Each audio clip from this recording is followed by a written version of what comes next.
barangkali Ustadz yang harusnya ke depan itu ngisi kayaknya susah Ustadz Thomas full yang kata isinya full ya oke gak jadi masalah ini barangkali ya Bu ya suatu saat itu ada kegiatan apa karena saya juga nggak tahu nih ya. Barangkali ada yang tahu di bawah Islam yang memang saya Muslim. Masyaallah muslimin rahimahullah. Kalau kita pelajari Al-Quran dan Hadis itu seringkali kita mendapati kalimat lillah. Kalau kita pahami ayat pertama di surat yang memang untuk pembukaan Al-Quran itu mesti kalimatnya Alhamdulillah.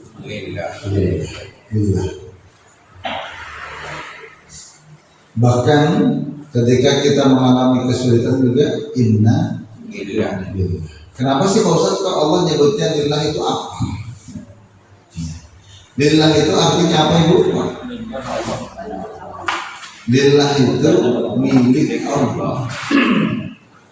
Lillah itu milik Allah. Kenapa kok kita diingatkan kalimat lillah? Ini rasanya kepemilikan. Kenapa? Karena manusia itu rata-rata punya rasa memiliki, gitu. Rasa memiliki. Akhirnya ketika seseorang sudah memiliki itunya, dia punya rasa memiliki sesuatu yang dia pegang itu nggak mau hilang. Padahal itu bukan milik dia sebetulnya. Contoh begini, saya punya pulpen. Punya siapa? Saya. Kalau dia. Kemudian Pak Stefani minjem. Contoh Pak itu ya. Pak Stefani minjem. Ini pulpen milik siapa? Milik saya. Pak Stefani minjem. Suatu ketika saya ngomong Pak, pulpennya boleh saya ambil. Udah saya minta, saya butuh. Pak Stefani ngomong, Ustaz, nggak bisa, saya juga masih butuh Pak Ustaz. Saya masih butuh. Ya, saya ngomong lagi Pak Stefani, ya, saya butuh buat dakwah. Saya juga buat dakwah Pak Ustaz, saya sedang butuh nih. Padahal milik siapa? Ini kira-kira kalau panjenengan mendapati orang begini gimana? Contoh Pak Stefani, bukan Pak Stefani begitu ya. Ini contoh aja. Kira-kira kalau panjenengan mendapati begitu gimana?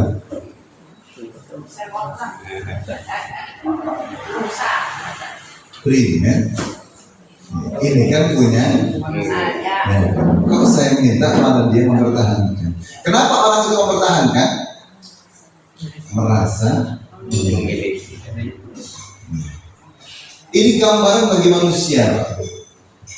Kalau kita paham Alhamdulillah, segala puji itu milik, berarti seharusnya boleh nggak kita merasa memiliki pujian? Nggak boleh. Tapi rata-rata manusia suka dipuji. Berarti korupsi nggak Pak? Korupsi. Itu kalau Allah tahu, itu tuh pujian punya saya. Kok ente malah merasa memiliki? Kira-kira kalau Allah sewot prima? Mitos lah. Mitosnya begini ya.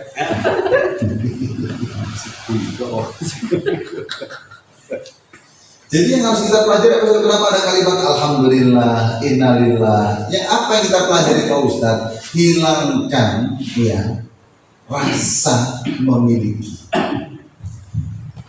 Belajar menghilangkan rasa memiliki. Manusia itu kurang belajar menghilangkan rasa memiliki. Kenapa kok kalimatnya belajar Pak Ustadz? Bu, ya Pak ya. Ibadah yang paling panjang. Kan bisa ada orang mengatakan ibadah paling panjang itu menikah, betul?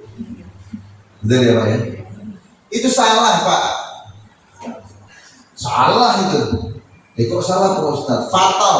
Kok fatal Pak Ustaz? Ibadah paling panjang bukan menikah, ibadah paling panjang adalah belajar. Apa Pak? Belajar. Belajar itu dari lahir sampai wafat. Kalau menikah belum tentu. Kalau cerai gimana?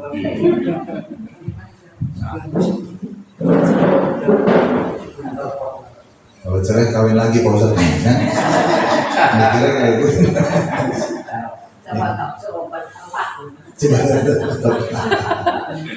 Berarti menikah ibadah terpanjang bukan?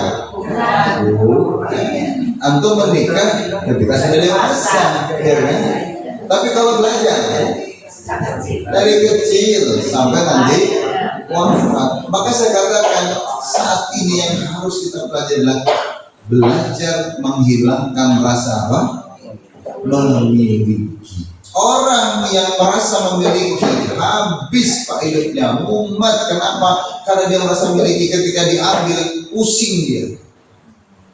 Tapi kalau dia tahu ini bukan punya dia, santai aja, ya kan? Santai aja. Kenapa bukan milik saya? Tuh tukang parkir, simpang pakai Pajero, Fortune, ya motor NMAX, motor apa, ya. Ada nggak dia marah-marah ketika pergi? Nggak ada. Kenapa? Tidak punya rasa memiliki. Ketika kita sudah paham ini, memiliki itu rasa memiliki itu hanya milik Allah, bukan milik kita. Allah kasih Pak, tapi kalau kita tidak merasa miliki, Allah ambil. Allah ambil. Maka hati-hati Pak ya. Hati-hati. Orang merasa dekenyong, wafat habis. Kenapa kok? Pejabat, ya, para pemimpin itu tidak mau dia lepas jabatannya. Kenapa? Merasa memiliki. Gak mau dia lepas jabatan. Kenapa Pak Ustaz? Dia merasa memiliki jabatan. Makanya sudah waktunya turun dia orang betul. Pengennya hancur, betul. Tapi kalau orang punya apa, nggak punya rasa memiliki, ya sudah selesai. Kan gitu aja Pak ya. Selesai. Saya pun masih belajar Pak. Saya masih belajar bahwasanya harta ini bukan milik saya. Maka dari awal ketika saya mendapatkan wakaf, ini wakaf bukan milik saya. Saya katakan milik umat. Ketika ada orang berwakaf pondok, ya, berwakaf tanah, Pak Ustadz, saya wakafkan. Saya sudah menanam dari saya, ini bukan milik saya. Maka tidak bisa anak cucu saya itu nanti ngomong ke pondoknya apa, nyom bagi waris, nggak bisa. Tidak ada. Ini antum saksinya semua nih. Suatu saat nanti apa anak saya ngomong begitu ke bapakmu dulu, ayahmu dulu itu ngomong begini, saksinya. Bahkan direkam tuh live kan. Ya, kalau di YouTube Pak Ustadz endah apa-apa. Kenapa Pak Ustadz? Kita sedang belajar untuk menghilangkan rasa memiliki. Belajar. Manusia itu rata-rata korupsi ini apa? Korupsinya apa? Merasa memiliki itu loh. Hari ini tema saya ringan aja lagi. Hilangkan rasa memiliki. Oh Pak Ustaz, berarti kalau kita paham ini bukan milik kita, insya Allah kalau kita sudah paham ini bukan milik kita, kita hidupnya ayam Pak. Hidupnya ayam, santai, gak mikir macam-macam. Bukan punya saya, kan juga saya wafat selesai, ya kan? Tapi kalau sudah punya rasa memiliki, inilah yang dirasa. Akhirnya, bagaimana orang yang merasa memiliki tidak mau merasa kehilangan. Ingat Pak, harta itu bukan punya kita, punya siapa? Allah. Harusnya bagaimana? Konsepnya terima kasih, diterima dikasih. Itu begitu geser. Tapi Ustaz kita kan berusaha Pak Ustaz. Itu sunatullah. Antum pengen sukses, pengen kaya berusaha sunatullah. Ada nggak orang menang-menang tiba-tiba kaya? Ada nggak? Barisan. Menang tol kaya ada nggak? Barisan. Nah, kecuali anak sultan, ya kan? Anak sultan menang-menang cekrot terus kaya, ya. Tapi kita bukan anak sultan. Nah, ini pada satu utang. Cekrot terus duit. Ini jadi pesan bagi kita semuanya bahwasanya kita ini tidak punya apa. Maka tidak boleh kita ini merasa tersanjung, tidak boleh Pak. Tidak boleh. Saya sering katakan di beberapa majelis taklim, hati-hati dengan rasa memiliki ini. Akhirnya orang ngomong apa kita pendem Pak. Orang ngomong apa kita jadikan itu masalah. Kenapa? Karena merasa memiliki.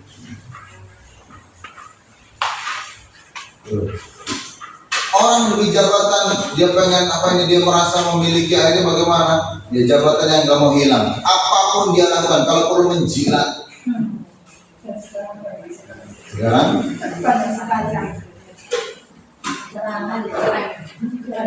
terang-terangan. Masya Allah. Ini mungkin hari ini saya akan bahas sesuatu yang viral nanti. Saya mohon maaf ya Pak ya. Saya sebagai orang Islam saya katakan saya agak miris ketika kemarin ketika datang seorang pemuka agama, pimpinan seorang agama di Indonesia. Saya miris. Kategorinya sudah muda atau aja? Kategorinya sudah muda atau aja? Mudah-mudah sama. Saya tidak bisa mengatakan itu kan, kita nggak boleh mengecat seseorang boleh tidak ya Pak ya. Tapi yang jelas saya menyayangkan. Saya menyatakan saya menyayangkan. Kenapa gitu Karena ya, ingat ya, pedoman kita ini pedoman kita Al-Quran, dan kita ini kembali kepada Al-Quran dan hadis. Apa yang Allah sampaikan dalam Al-Quran itu benar adanya. Nah Pak Ustaz, apa yang disampaikan dalam Al-Quran? Coba Quran surat 18 ayat 120.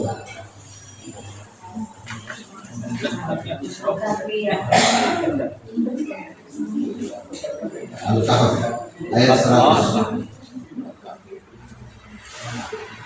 Dapat Pak?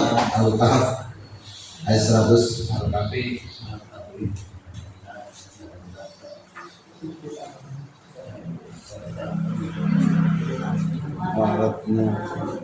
وعرضنا جهنم للكافرين وعرضنا جهنم يومئذ للكافرين عرضا. Apa sih Ustaz yang membahas dalam Quran ini? Masalah yang tegas oleh Allah. Allah katakan wa aradna jahannama yawma'idil lil kafirina arda. Sesungguhnya kami nampakkan di hari itu kepada orang-orang kafir neraka dengan jelas.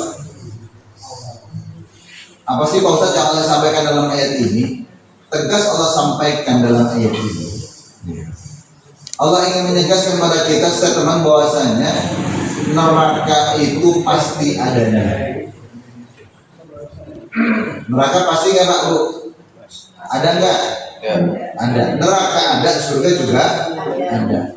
Tapi bagi siapa Allah berikan di neraka? Bagi orang-orang kafir. Ingat, ini bukan kata saya, kata Allah. Jelas Allah tampakkan dan Allah berikan itu neraka bagi orang-orang kafir Pak. Kok dengan bangganya kita cium tangannya mereka itu gimana?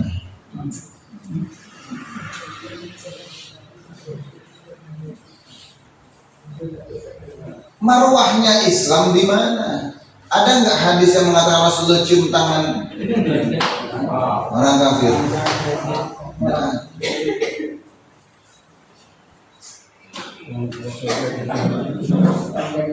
Bahkan nyium keningnya nggak ada Pak.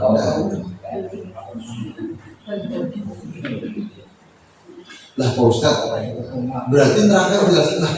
Terus kenapa kita cium tangan dengan ahli, mohon maaf, ahli neraka? Bukan lagi ahli kubur, ahli neraka. Kalau pipi dengan pipi nggak apa-apa ya Ustaz. Masih PDIP. Sertifikasi pipi kan bukan. Baik, ya. Satu hal yang kita ini kan, Pak Ustadz, kan kita ini menghormati tamu bukan berarti kita tuan rumahnya kemudian lantas apa ya, munduk-munduk kepada tamu, ya Pak ya. Kalau dia orang soleh ahli surga, oke lah, makanya. Betul ya. Tapi kalau misalnya dia jelas-jelas ahli neraka, bukan saya yang ngomong, Quran yang ngomong. Lihat tadi ayatnya, wa aradna, ya kan? Jahannama yawma idzin lil kafirina arda. Itu kata siapa? Allah. Dalam, saya tanya sekali lagi, Quran itu benar apa? Kadang benar apa pasti benar? Pasti benar. Ini kata Allah, bukan kata saya. Jadi kalau ada yang mengatakan Ustaz ini intoleran, Quran yang ngomong bukan saya. Ya. Kalau Anda mengatakan saya intoleran, berarti Anda mengatakan Quran intoleran. Karena yang saya sampaikan di Quran, bro, bukan saya, bro. Kadang saya geregetan. Quran yang mengatakan wa aradna jahannama yauma idzil lil kafirina arda. Allah tampakkan orang kafir itu neraka jahanam itu tampakkan, berarti mereka itu ahli neraka. Yang katakan ahli neraka siapa? Lah kok kita cium tangan sama ahli neraka, terus berarti antum pengen sama dia. Saya kadang pengen mendoakan mudah-mudahan itu yang cium tangan nanti bersama yang dicium tangannya. Kadang-kadang saya gergetan begitu, gergetan gitu loh gergetannya. Tapi kan kita nggak boleh doakan yang buruk-buruk, ya Pak ya. Habisnya bagaimana? Ini marwah Islam di mana? Iya kan? Sampai ada apa namanya himbauan itu apa azan ganti jadi running text. Itu gimana sih konsepnya?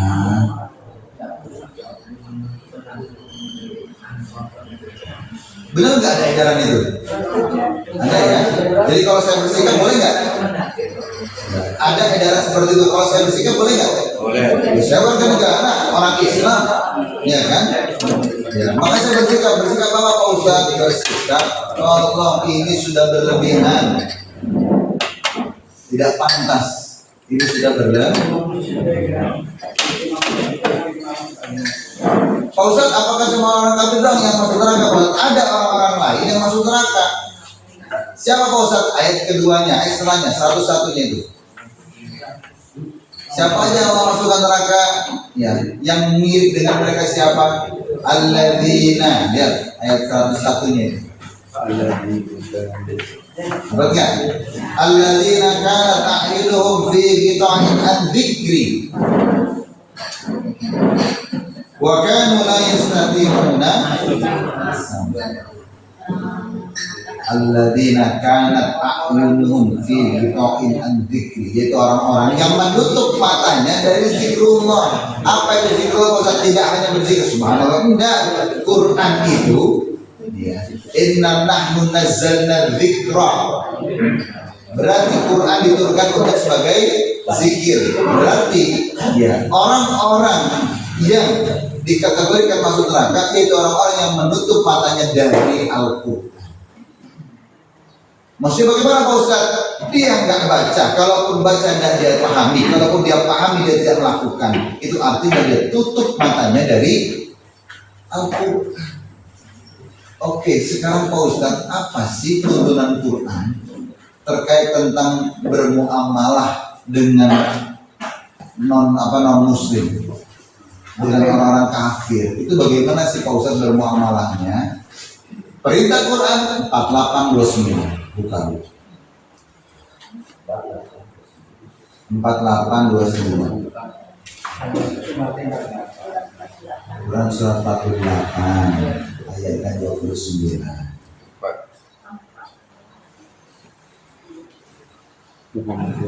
Ini izin jam 8 saya izin Pak ya, ada kegiatan. Maka saya berikan proses biar jam 7, saya jam 7 jam 7. Tapi alhamdulillah vaksin.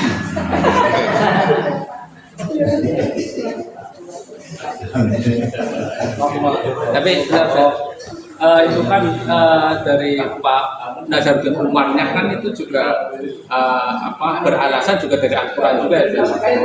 Walaqad karramna bani Adam katanya begitu. Oke, nanti kita cek dulu. Oke, kita cek dulu. Termasuk orang-orang Muslim.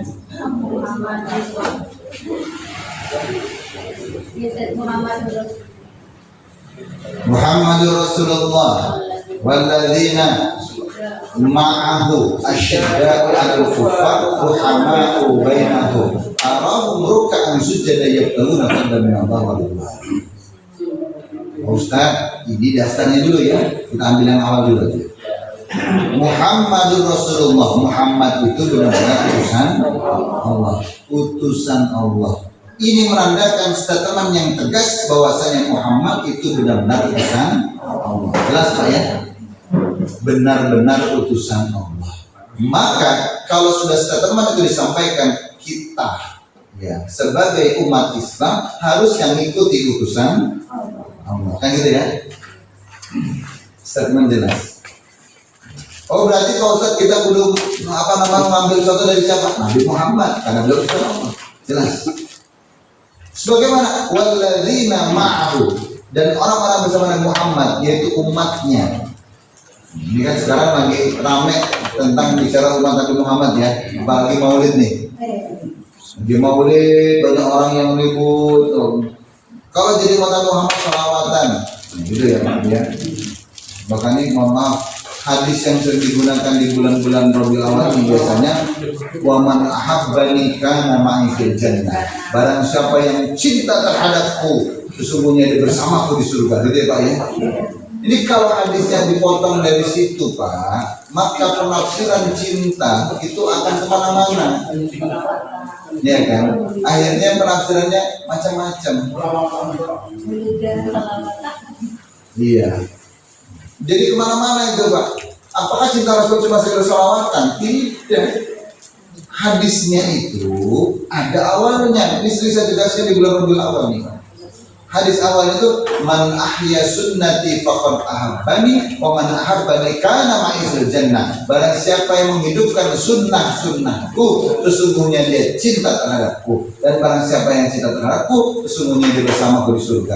Itu kalimatnya, ada kalimat itu. Berarti penafsiran cinta ini yaitu menghidupkan sunnah Rasul. Ya. Sunnah Rasul bagaimana Pak Ustaz? Apa? Ya semua yang dilakukan Rasulullah. Ingat Rasulullah itu akhlakuhu Qur'an. Maka antum yang merasa menjadi umat Nabi Muhammad dan yakin betul di umat Nabi Muhammad, mau nggak mau, suka nggak suka, harus mengikuti Nabi Muhammad. Nabi Muhammad itu mengikuti Quran Pak. Bagaimana mengikuti Quran Pak Ustaz? Lihat kalimatnya, asyidda'u 'alal kuffar ruhama'u bainahum. Tegas terhadap orang kafir dan kasih sayang sama Anda, sama muslim. Pak Ustaz, asyidda itu bagaimana? Asyidda bukan berarti arogan, bukan berarti asyidda itu kemudian ya bunuh orang kafir, salah. Usir orang kafir, salah. Asyidda wal kufar itu bagaimana Pak Ustaz? Tegas, lakum dinukum. Biarkan dia itu melaksanakan ibadah sesuai dengan kepercayaannya, dan kami pun orang Islam biarkan kami ibadah sesuai dengan kepercayaan kami. Itu begitu, bukan dicampur-campur. Dan tidak pernah tercatat dalam sejarah Rasulullah itu cium tangan orang-orang. Jangankan Rasulullah, ya, sahabat ada nggak begitu? Tidak. Pak Ustaz, kan laqad karramna bani Adam. Kan Allah juga menghargai, ya kan? Menghargai, menghormati putra Nabi Adam. Oke. Sama muslim saja Nah, itu kan bisa lima solir al-kabir wal marwal al-qaid wal qalil al-kasir itu saling. Anak cinta orang tua boleh nggak? Sekarang saya tanya, anak cinta orang tua dalam rangka apa? Menghormati, betul ya? dan anak itu tunduk sama orang tua, betul? Ya Pak ya, ingat ini bicaranya sama orang tua, tapi kalau bicara antar agama ini berbeda. Bicaranya marwah suatu agama, marwah suatu agama. Tidak bisa Pak, tidak bisa tuh kita itu cium tangan kepada agama yang lain, tidak bisa. Tapi kalau anak itu menghargai orang tua is oke. Tapi kalau tak antar agama, ingat antum pemimpin, antum itu dilihat. Saya pun sudah menjaga diri saya ini. Ustaz, pimpinan pondok berarti harus jaga diri. Iya. Ya, maka ketika saya ketemu dengan orang muslim tidak bisa saya. Saya mencium tangan, cuma satu orang non muslim yang saya cium tangannya. Siapa itu? Tetangga ibu saya. Dia yang dari kecil merawat saya. Saya dari kecil main ke rumahnya, dia kasih makan segala macam, itu tetangga dekat dari kecil. Itu, saya manggilnya Mama Wewe. Itu non muslim, Chinese. Saya cium tangan beliau, kenapa? Beliau dari kecil saya. Yang lain nggak ada, ya non muslim nggak ada. Tapi kalau ke guru kiai, saya menghormati karena ilmunya dan beliau ada surga insya Allah. Kan gitu ya Pak ya. Walaupun juga surga itu milik Allah, hak berarti Allah, tapi bismillah orang soleh beliau. Tapi juga tidak berlebihan. Bala ini, ya sudah jelas kalimat yang wa'arad dan jahannam, jelas kan? Kami tampakkan itu orang-orang apa namanya jahanam untuk orang-orang yang kafir, jelas. Kok malah cium tangan ke malah itu gimana? Tahu nggak yang Anda lakukan itu menjadi, mohon maaf dan tanda kutip, hukum bagi orang-orang awam. Kayak Oli, ya kan? Warapa, pemimpin BKF, ya kan? Dan masyarakat Indonesia rata-rata yang berpikir sama yang awam, yang punya ilmu dengan orang awam banyak mana? Awam. Itulah hati-hati ketika menjadi seorang pemimpin. Kata Quran asyidda wal kufar, tegas orang kafir. Tegas orang kafir. Bukan berarti arogan, tidak. Tegasnya bagaimana? Ketika sudah bicara akidah, mohon maaf. Salaman biasa aja kenapa sih? Apa salaman biasa tidak menghormati? Ya kan? Jadi seakan-akan apa ya? Kayak kehilangan jati diri. Dan kalau bisa besar. Ini evaluasi lah ya, Pak.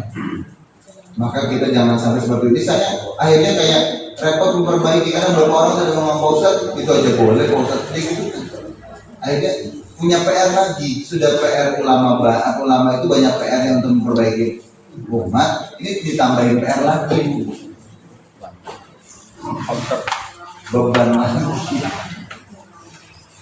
Ya kan? Nanti ujung-ujungnya akhirnya malah orang apa-apa, salawatan gereja baik orang apa-apa. Nanti akan begitu ujungnya dan macam-macam. Berawal dari apa? Berawal dari hal seperti ini. Sepele memang tapi berbahaya bagi akhirnya. Masalah muslimin lah ya. Tapi ingatlah, ya sesungguhnya ketika antum menjaga betul-betul agama Allah, ketika antum benar-benar bersuara untuk benar menjaga marwahnya Islam, ya, antum tidak akan luput dari omongan orang-orang. Antum tidak akan luput dari pembicaraan orang. Makanya di sini saya mengingatkan di akhir-akhir kajian di mana-mana itu bagaimana Pak Ustaz. Ini saya teringat sebuah ayat itu Quran, dibuka ibu silakan. Quran surat 28 ayatnya 55. 2855.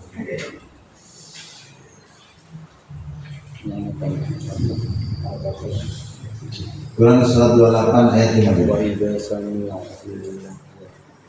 Wa idza sami'ul lagwa a'radu anhu.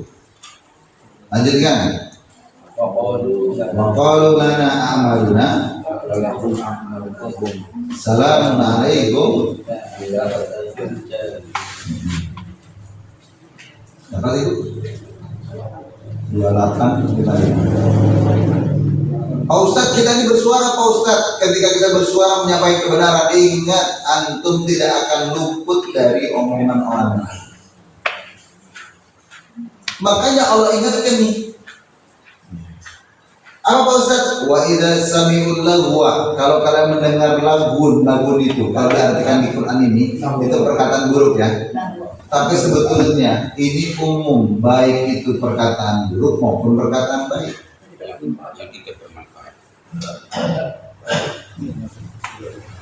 Kalau tadi di awal kita belajar tentang lillah, ya, semuanya milik Allah. Kita sedang belajar untuk menghilangkan rasa memiliki. Maka sesungguhnya ini pun juga peringatan. Kalau ada orang ngomong yang apik-apik tentang jenengan, ya muji jenengan, hati-hati. Dipuji jangan terbang, ya kan? Tapi sebaliknya ada juga orang yang akan ngomongin buruk antum. Ada yang mencerca antum, mencaci antum. Ketika antum dicaci jangan terbang. Dipuji tidak terbang, dicaci tidak terbang. Harus begitu. Manusia sesama. Ya, ini kalimat ini bukan kalimat dari Anis, dari Quran. Walaupun kadang dia nggak apa-apa, berarti dia belajar Ini kayak gini aja saya dibilang, ini Ustadznya anak abah nih. Saya anak bapak saya. Anak abah ya Pak Bu ya. Jelas kalimatnya di sini. Kalau antum mendapatkan pujian hati-hati, dan kalau antum dicerca, dicaci maki, jangan tumpah, biasa aja. Antum berdakwah, antum menyampaikan kebenaran, hati-hati, antum akan dicaci, macam-macam tuh. Dasar ustadz intoleran. Masa sekedar menghormati tamu nggak boleh? Pak, menghormati tamu ada batasnya. Antum tuan rumah, ada tamu datang, ya kan? Terus seakan-akan ingin merubah, ya. Atau mungkin memberikan masukan yang kurang baik pada keluarga antum. Kira-kira antum gimana? Pak Ustadz, emang apa yang nggak baik dari datang kemarin Pak? Itu ada himbauan untuk melegalkan pernikahan sesama jenis. Jadi dia itu menghimbau supaya membolehkan, ya. Berawal kan dari gereja dulu, iya kan? Membolehkan pernikahan sama jadi. Coba gimana Pak?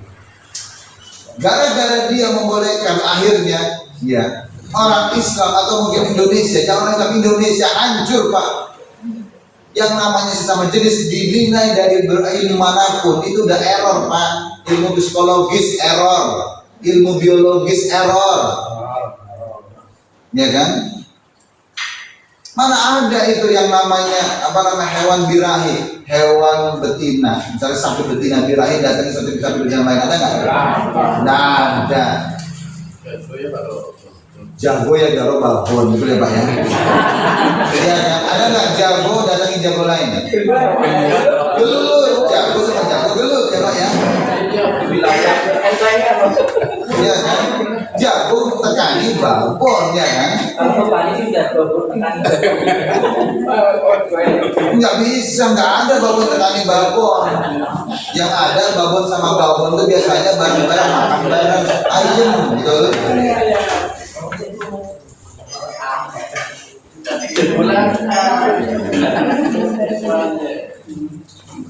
Jangan itu sih. Nanti ada jago siji, babonnya kira apa?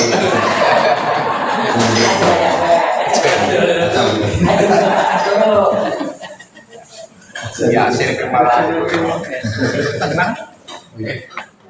Jangan.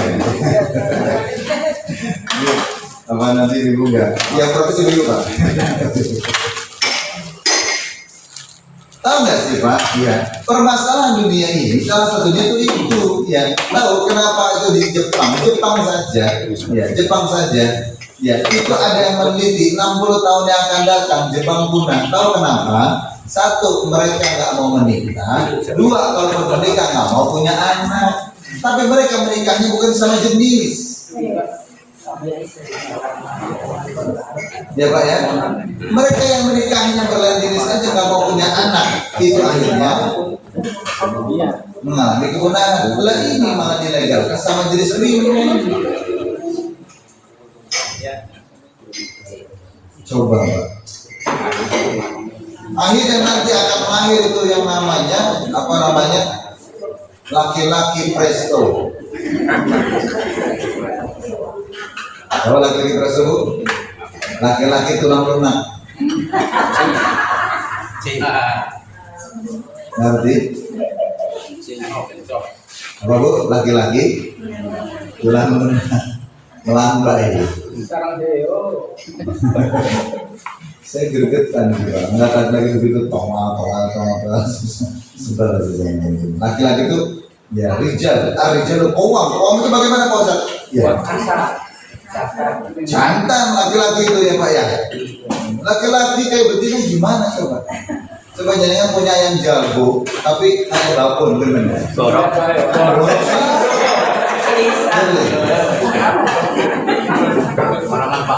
Karena manfaat. Jago kayak babon. Astagfirullahaladzim.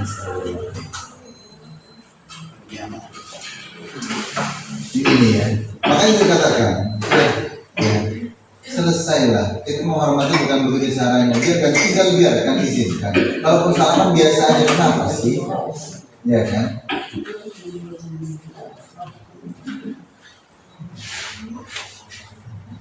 Ada jamaah mencium tangan habib, mencium tangan kiai. Harapannya apa itu? Nah, harapannya selain apa?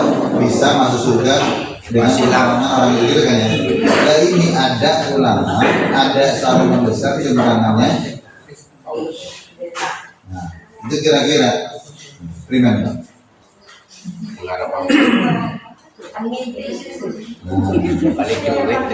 Angin Menggois, mengikhlas. Kalau perlu gajian bayar, Pak. Bisa suwe-suwe.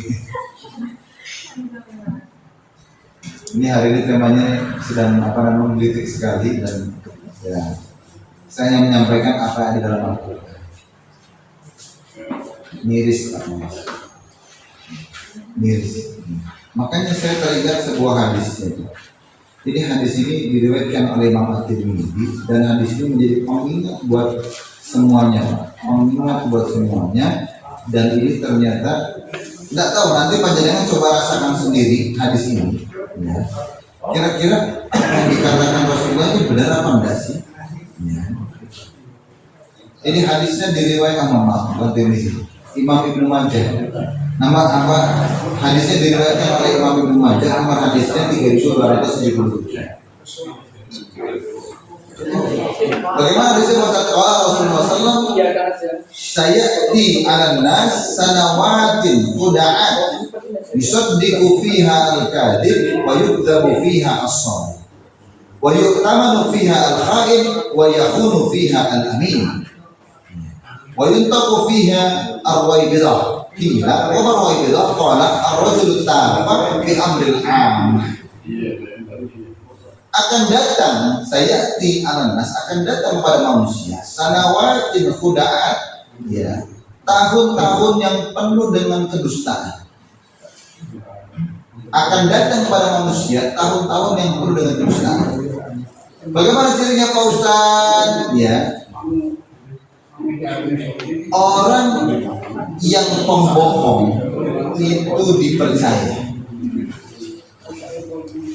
Jadi ciri-cirinya apa? Pembohong dipercaya. Pembohong dipercaya atau pendusta dipercaya, orang yang jujur didustakan. Ini ciri-cirinya ya.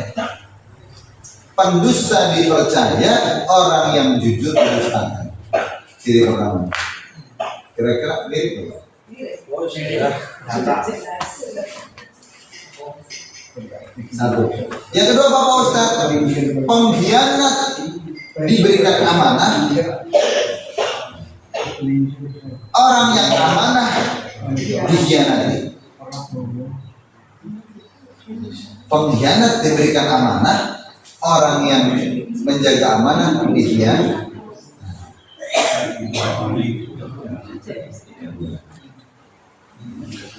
Yang ketiga Pak Ustadz, apa Pak Ustadz? Yang ketiga,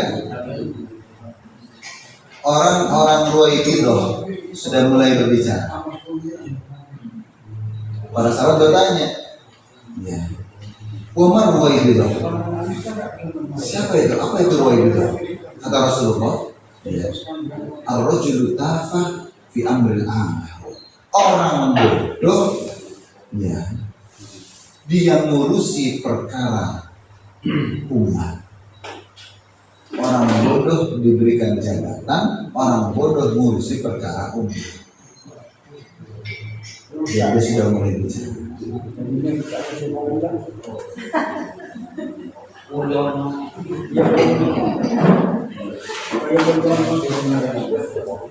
Saya tanya, ini hadis 14 abad lalu Rasulullah sampaikan. Nyata nggak? Rasa nggak? Hati-hati ya Pak. Hati-hati. Ini salah satu tanda-tanda menjelang kiamat. Hati. Terbukti nggak di sini Pak?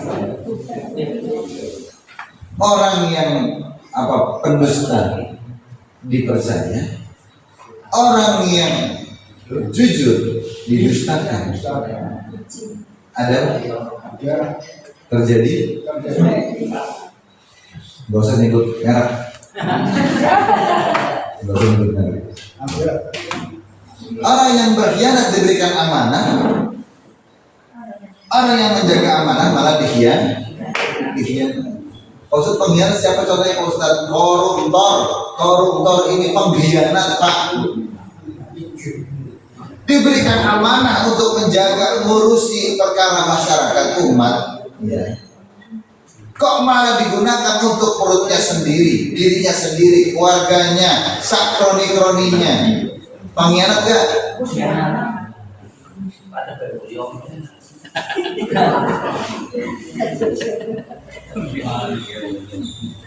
Saya kalau nyebut itu ntar ada yang potong nih Pak. Tadi potong jadikan ini framing FYP nanti.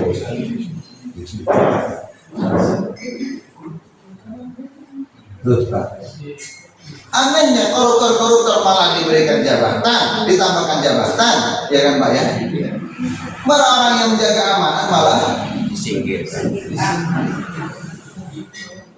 Parahnya lagi, orang yang bodoh sudah menjadi pemimpin bicara perkara umat.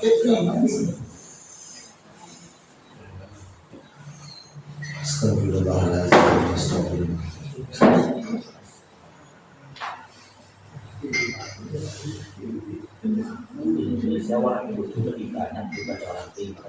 Indonesia orang bodoh lebih banyak dibanding orang pintar.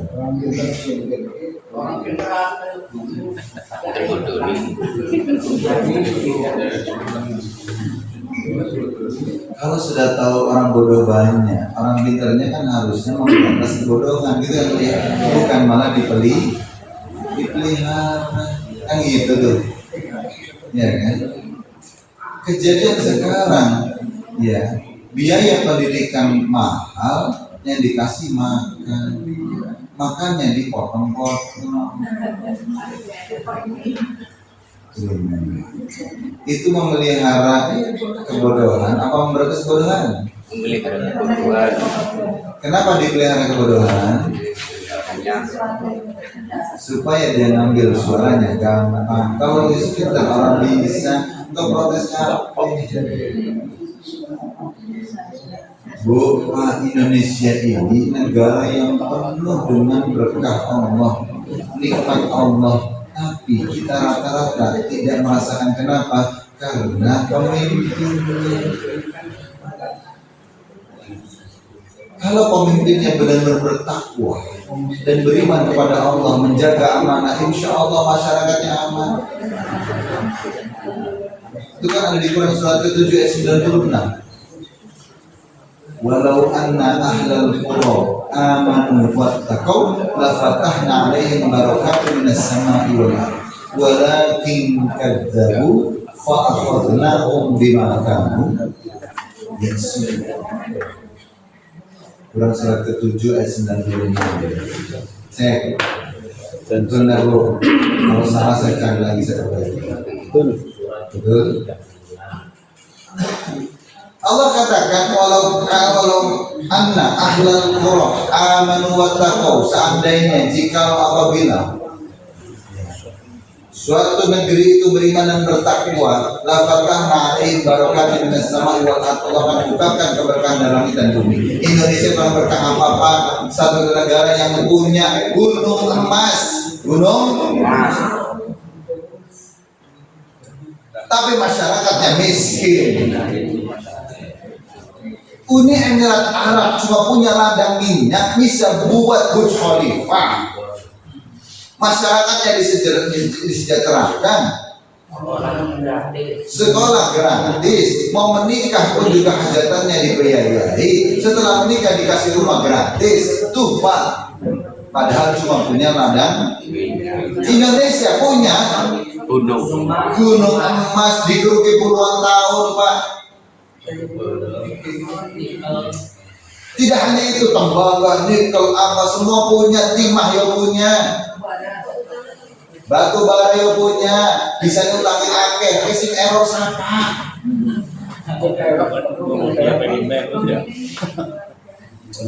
Kenapa bisa begini? Karena pemimpinnya tidak amanah.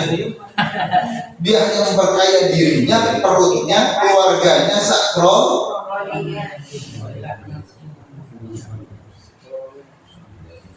Saya khawatir Pak, saya khawatir kalimat selanjutnya ini saya khawatir.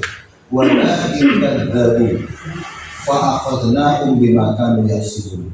Kalau sampai kita mendustakan ini semuanya, Allah tarik semuanya habis resik. Saya khawatir itu terjadi. Kalau sudah diambil sama Allah habis. Saya khawatir. Ini kekhawatiran saya Pak. Terus harusnya bagaimana Pak Ustadz? Oke lah, kalau negara tidak bisa diinikan, harusnya kita umat Islam bersatu. Bangun ekonomi Pak. Dari pagi saya ngisi.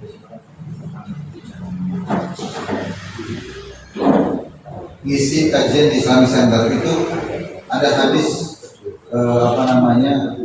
dalam kitab Riyadhus Shalihin, hadisnya nomor 72. Rasulullah berdoa, Rabbi inni as'aluka al-huda wat-tuqa wal-afaf wal-ghina. Rasulullah berdoa, ini diajar kepada kita juga. Apa ada Rasulullah? Inni as'aluka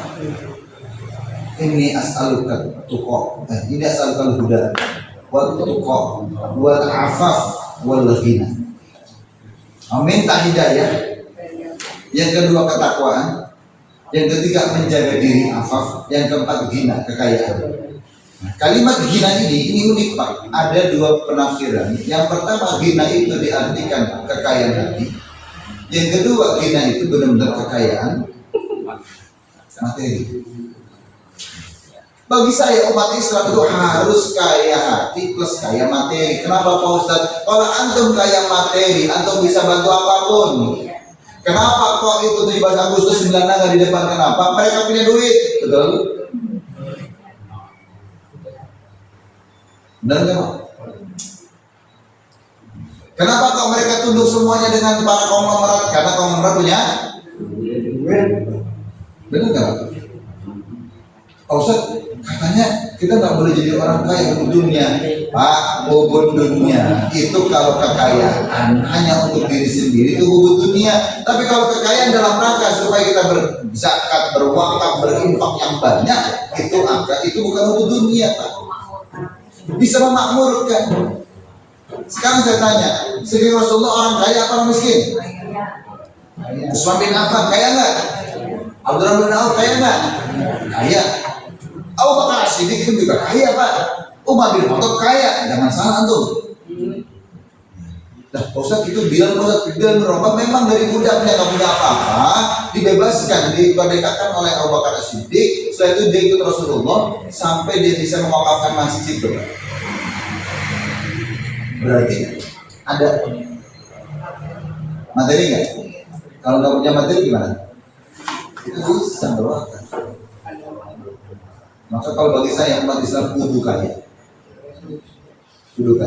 Gimana cara kaya, Pak Ustadz? Harusnya kita ini bersatu, bersatu. Contoh Pak Ustadz, yang paling ringan Pak ya. Nih lihat dulu, 9 naga. Itu apa mereka sendiri-sendiri punya PT sendiri atau enggak? Grup, saling grup, ya kan ini grup. Tahu arti grup? Ya. Kumpulan kan? Perintah Allah dalam Quran kita disuruh tuh bersatu berkumpul. Quran surat ketiga 103 itu. Jelas di situ kalimatnya. Surat ketiga ayat 103. Wa'tasimu bihablillahi jami'an wa la tafarraqu. Kalimatnya wa la tafarraqu. Jangan bercerai. Masih bagaimana Pak Ustaz bersatu baik dari sisi apa namanya? Muamalah plus juga dari sisi ekonomi. Kita kalau ekonomi sangat kuat, Pak. Ekonomi bagaimana Pak Ustaz bikin perusahaan di mana investornya itu kita semuanya bisa. Saya punya ide loh Pak Bu, ini Muhammadiyah kok nggak di Tegal Kabupaten kok nggak punya ini air minum, ya kan? Nggak punya duit Pak Ustadz, kenapa nggak kumpulkan cabang-cabang? Saya bergergetan Pak, digergetannya. Sampai di grup berkas kalau aku baca, teman saya. Ya.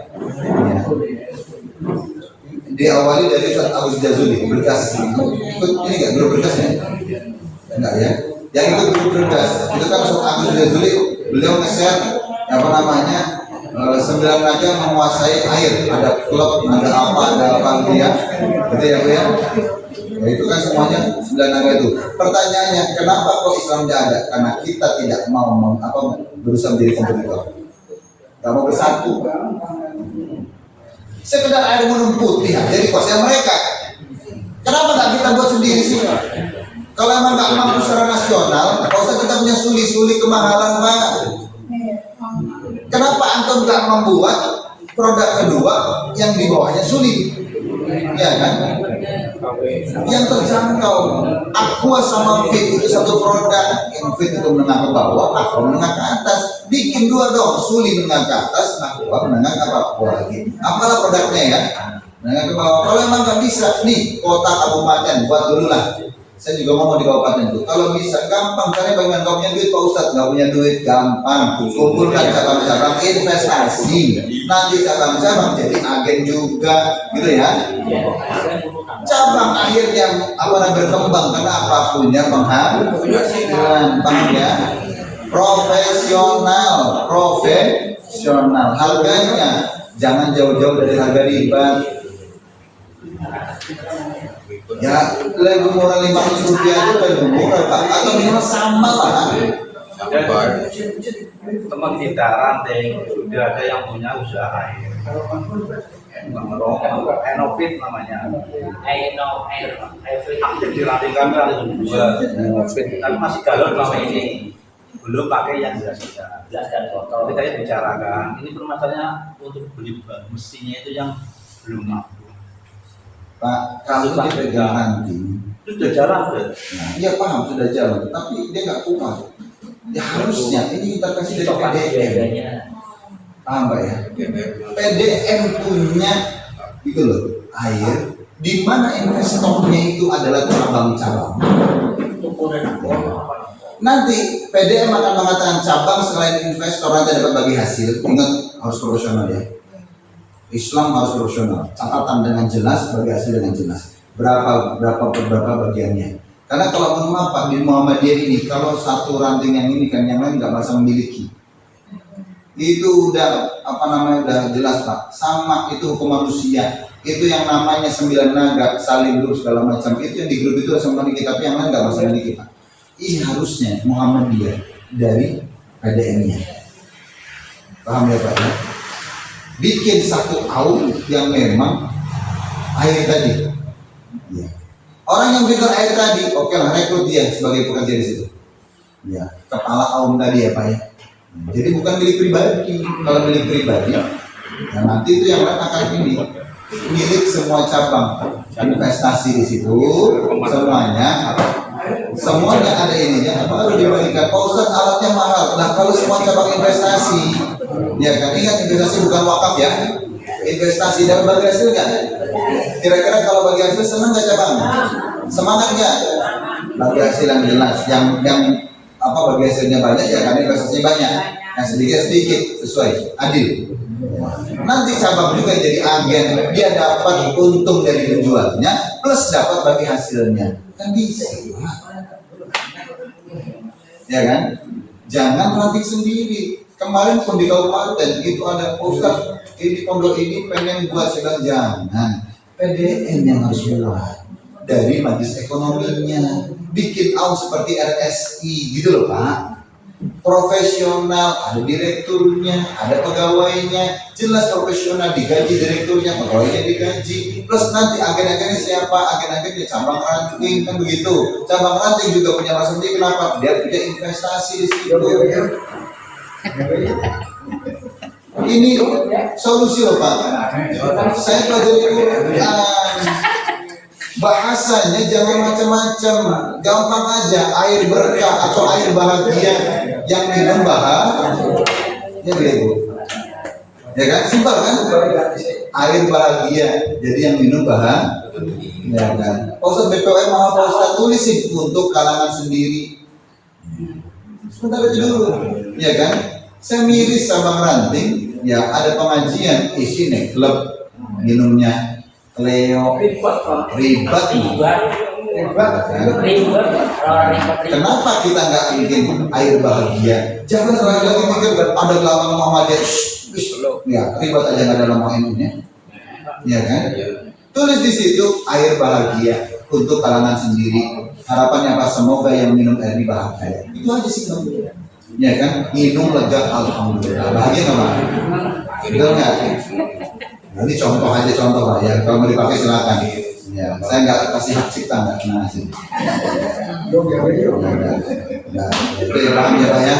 Silakan itu diberikan. Ini ide saja. Saya mengembangkan dari awal. Insya Allah berkah. Allahumma. Itu yang dari saya bisa kembali kasih. Dan assalamualaikum warahmatullahi wabarakatuh.